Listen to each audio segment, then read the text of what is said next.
مرات نقول علاش هاد الشقه قاعد تكتب عليا وناس اخرين عايشين عادي حياتهم تسير. الدنيا ما كانش عادله معايا. علاش نطلعوا توسترونتينيك ما يبانوش ديروا دميتور نور لها. ما شكيتو في حتى واحد. لا فامي تاعنا ما عندهاش لي زانمي. الا هذا واش حبيت تقصد؟ اتكل عليكم شركه تاع سماوي ما طيحش.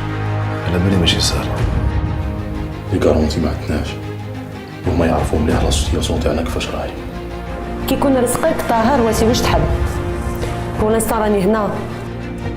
داركم واش يخير؟ دارنا ولا جبانة كيف هنا نبكي ولا هي نبكي. حطمتنا دمرت لنا الحياة كاملة نافع. خلاص سليمان واش جابوا يا سليمان؟ عنده الحق، أنا جيت نصفي القلوب.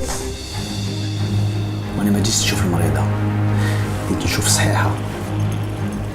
أنا حاسة بلي كامل الناس اللي نحبهم واللي عساس عليا راهم يروحوا قدام عينيا واحد مور خوه. واش راه مخبي لي زمان هذا ما على باليش. ماشي لافوت تاعك مريم.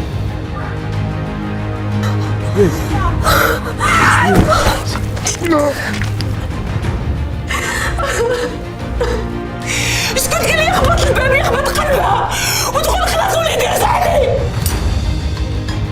ما نقدرش نشوف اللي قتلو هكا يدور عايش بحياته شغل حاجه ما صرات. نبكي انا بكيت حتى جفوا دموع.